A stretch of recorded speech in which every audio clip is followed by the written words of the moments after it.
God, that's deeply unflattering. First thing Monday morning at 7 a.m.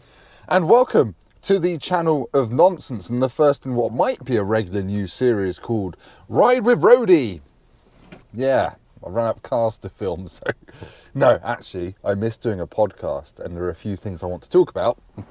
So I get to sit here for 20 minutes every Monday at Toddington North Services on the M1, and I thought I'm going to use this time to actually talk about some of the things that have been bothering me, things I've noticed, things I've liked in the past week, and then in about 10-15 minutes I'll have to drive off, so it keeps it short, doesn't it? But anyway, today's video has got a slightly clickbaity title. This has got to stop. I don't know if it does have to stop. It probably doesn't. It should probably carry on. People should probably ignore me and the witterings of a man in a car park who's just had a Greggs sausage roll, a Belgian bun, some apple juice, and has some donuts for later. They're a prop for a video that I'm doing for work. Honest, I just get to expense them that way. Influencers. Yes, you might have noticed there is a new influencer in town in the automotive space. Me.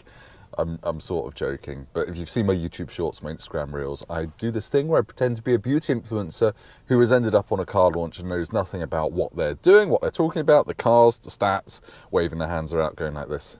And it's all quite funny. I don't know if it is funny. Some people think it's funny, and there's going to be more of it, so sorry about that. But it's made me think about the actual world of influencers, because at the moment there are more and more, years and years. And I just don't know if people are being taken in by them. And that is a bit of a cynical take on it, being taken in by an influencer. Are they misleading you? Because I'm just seeing so many on Instagram used by certain car brands and motorbike brands, to be fair, who are just not really being open and honest as you might expect. And I don't know, you're sensible, savvy consumers of car media, hopefully, if you're watching this. You tolerate boring videos by a bald bloke with sausage roll crumbs down yourself. Anyway, I know that some of these influencers are taking money from car brands to promote the car brands' products. It's fine. It's an idea as old as time. It's called marketing. The blurry ground is when they kind of don't really tag it as such, and you might think, oh, that's a journalist who's going to give their fair and honest opinion on whatever. But actually, no, they're being paid to say that. So yeah, I just I see more and more of it, and it's just this fact that they're not making it clear that they're being paid, if they are being paid, or not if they're not being paid. And I just don't know who trusts them. Like, who actually listens to influencers? I don't, but I'm a boring old man a couple of years away from turning 40, and I'm quite cynical and hardened, and my arteries are full of fudge.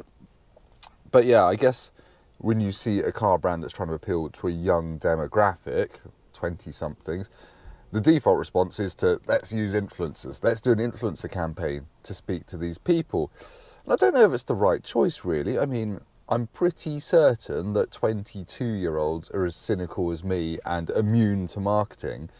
And I think they're going to become immune to influencer marketing too, because they just see it everywhere. Surely they know these people are shilling whatever product it is that they've got to talk about. So is it a fad? Is it going to carry on? Tell me down in the comments. I just think it's a little bit, I don't know, a little bit naff, a little bit crap. And there are certain car brands that are worse for it than others. And I've heard the amounts that some car brands pay these influencers, and it's like 5 figures for a couple of posts or whatever. So it's good money if you're an influencer. Is that a sustainable business? I don't know. Are you going to be influencing when you're 60 and your moobs are sagging and you can toss them over your shoulder like a regimental soldier? Do your moobs hang low? I don't know. But anyway, I think we should probably stop doing that and just listen to critical journalist people who sit in car parks and talk to cameras in between delicious pastries. The other thing I want to talk about is this car that I'm in at the moment is my Peugeot 3008 company car. It actually goes back in a week or two. I've had it almost 3 months. It's not appeared on the channel yet because it's filthy dirty. I've not washed it since I got it at the start of December, and it's been a dirty, salty winter, saltier than Ron Jeremy's breakfast surprise. It's not very nice. It's a bit grim. I'm going to get it cleaned and I'm going to show you it, because it's been a really, really interesting car to live with, against all expectations, frankly. I'd have it over a Volkswagen Tiguan, which seems to be the default SUV of choice, and that is a very good car as well. My next car is actually going to be a Volkswagen, but it's going to be not an SUV, It's going to be not a saloon. It's not going to be in a hatchback. It's not going to be an estate. Sorry, I got put off by someone beeping behind me. And someone's bought a 4-cylinder F-Type over there, which is a bit of a shame. So yeah, see if you can guess what it's going to be down in the comments. It's going to be quite cool, quite sexy, and it has got a big boot. But yeah, this is really nice. I really like this 3008. It's reasonably efficient. It just feels funkier than any of the German stuff. Ein bisschen funkiness Zeit. Should be doing that in French, shouldn't I? And petit peu plus de funk. Plus de funk.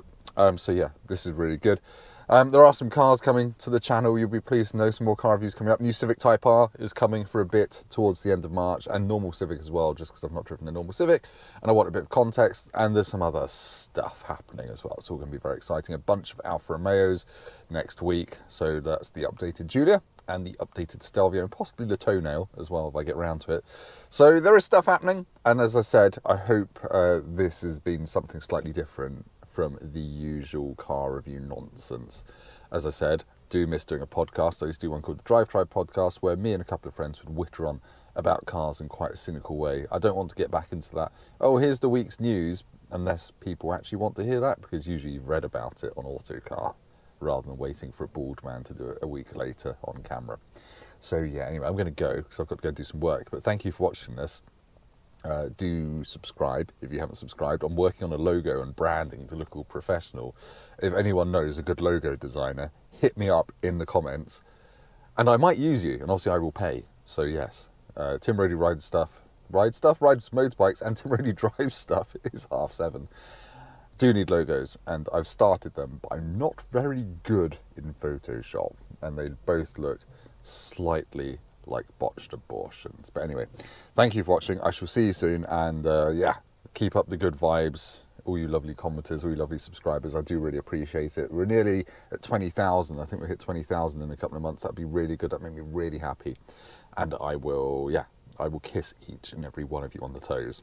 See you next time. Thank you. Goodbye. I've probably got crumbs in my beard, haven't I? Did the whole thing with crumbs in my beard.